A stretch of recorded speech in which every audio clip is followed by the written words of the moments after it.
You're watching the TC MMA podcast. So we're going to skip right to the main event. And it's a light heavyweight division fight, big time fight, right? As the UFC continues to beef up the bigger divisions. And this will round it out for week 8. This is Diyar Nurgozhay, 9-0, versus Bartosz Szewczyk. If I even said that right, he's 8-2. This is Kazakhstan versus Poland. Check it out. In the light heavyweight division at Dana White's Contender Series, you got Diyar Nurgozhay taking on Bartosz Szewczyk.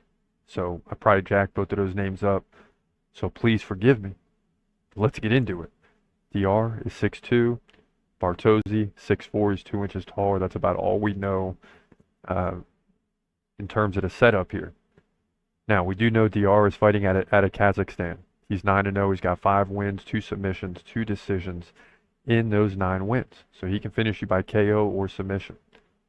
Recently, he fought at UAE Warriors 50 and beat Emiliano Sordi. This was back in May of 2024. He won that fight by TKO. The previous 2, he won at Eagle FC by decision. So you know someone's probably been in his ear about this guy.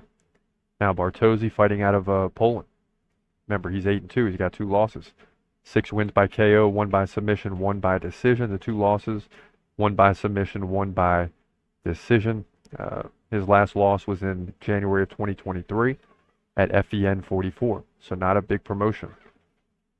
Then he came back and fought Lucchese Klinger to a draw and has since won 3 in a row. Right? But UAE Warriors 45 was probably the biggest win. So both of these guys got wins at UAE Warriors, a decent promotion. So it's going to be an interesting fight.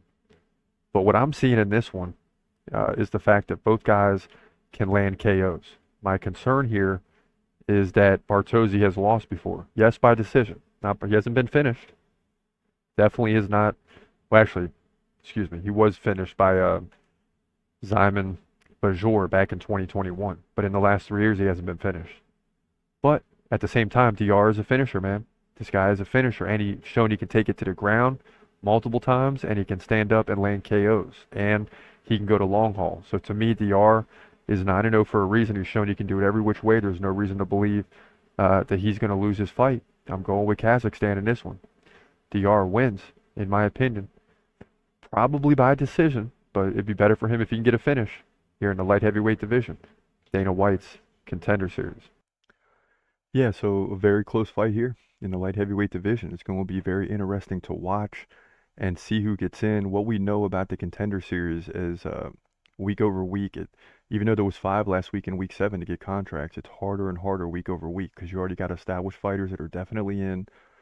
The bigger divisions are loaded, and these guys got to put on a show. I mean, if you get a finish, it's hard to deny you. So the finish is the key here at the Contender Series. He's gon' fight, he's gon' fight.